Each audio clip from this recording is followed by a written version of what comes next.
Tinapay mula sa langit. A daily morning devotion with CRC family.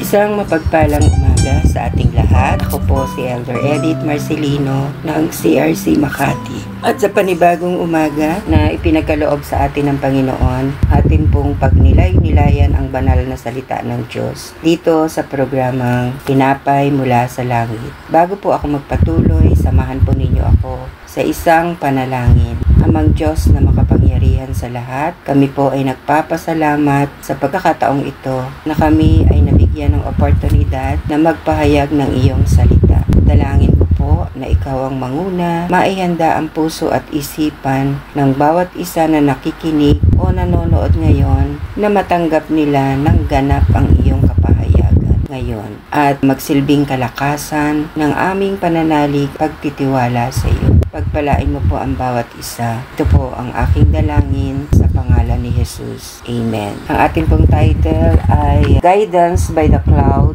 by Day and the Fire by Night. At ito po ay matatagpuan sa Numbers chapter 9 verses 16 to 23. Atin pong basahin sa salin po ng NIV. Chapter 9 verse 16. That is how it continued to be. The cloud covered it, and at night it looked like fire. Whenever the cloud lifted from above the tent, the Israelites set out. Wherever the cloud settled, the Israelites encamped. At the Lord's command, the Israelites set out, and at His command, they encamped. As long as the cloud stayed over the tabernacle, they remained in camp. When the cloud remained over the tabernacle a long time, the Israelites obeyed the Lord's order and did not set out.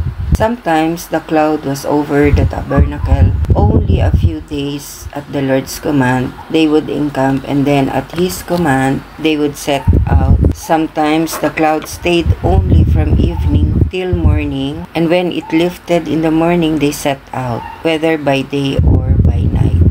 Whenever the cloud lifted, they set out.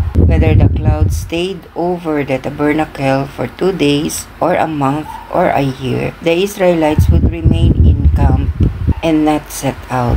But when it lifted, they would set out. At sa last verse po sa 23, at the Lord's command, they encamped, and at the Lord's command, they set out. They obeyed the Lord's order in accordance with His command through Moses. So, nang maitayo na ang banal na tent, natakpan ito ng ulap. Tapos, mula gabi hanggang umaga, liliwanag ang ulap na parang apoy sa ibabaw ng banal na tent. Laging ganito ang nangyayari. Natatakpan ng ulap ang banal na tent sa umaga at nagiging parang apoy naman ang ulap sa gabi.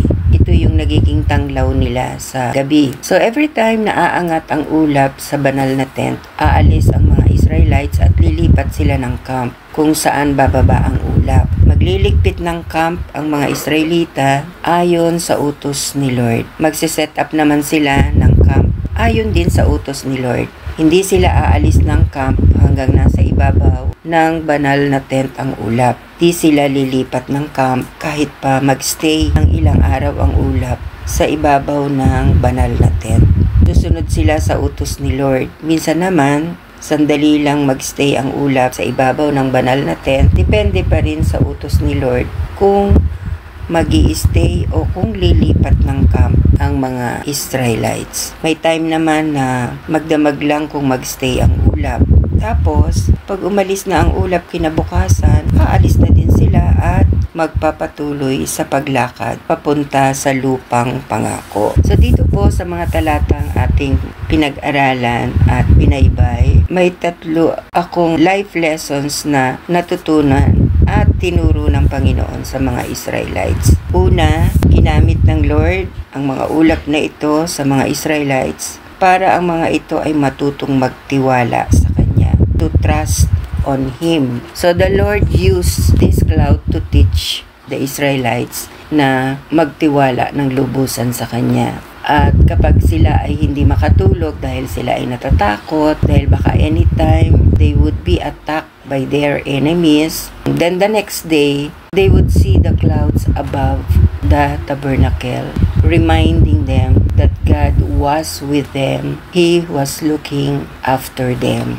At ang pangalawa po ay the cloud also taught the Israelites to depend on Him or to depend on the Lord. Many times, hindi nila alam kung saan makakakuha ng inuming tubig dahil sa ang kinalalagyan nila ay disyerto. Siyempre, pag disyerto, kapos ito sa tubig or usually walang tubig.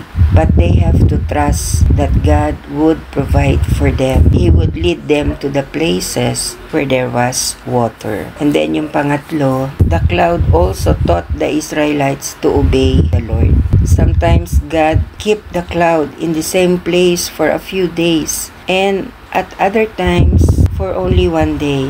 They have to learn that when God stopped, they had to stop, and when God moved, they had to move. So stopping means remaining and waiting on God to lead, and going means moving forward when He leads in a new direction. So napakahirap din po ng stopping, waiting, and remaining. Ito yung very difficult part in our lives. But our responsibility as God's children is not to see how much we can accomplish, but to be led by His Holy Spirit. For those who are led by the Spirit of God are the children of God. Romans 8:14. Through His Word and Spirit, God is with us always. We can trust Him, depend on Him, and obey Him faithfully, knowing that He is leading us, never leaves us. So tayo po'y manalangin. Panginoong Diyos, maraming salamat sa encouragement at life lessons na natutunan namin sa umagang ito. At anumang iba't ibang hamon at sitwasyon ng buhay na aming hinaharap ngayon at sa mga susunod pang mga araw, hindi kami matitinag dahil alam naming hindi mo kami iiwan ni pababayaan. Ito po ang aming dalangin sa pangalan ni Jesus. Muli ninyo kaming samahan sa ganitong oras, 5:30 ng umaga, sa ating morning devotion na tinapay mula sa langit. Malaya ninyo itong i-share ang video na ito sa inyong mga friends, relatives, neighbors, at bigyan nyo sila ng link na ito para sila rin ay mapagpala ng salita ng Diyos. God bless everyone and good morning.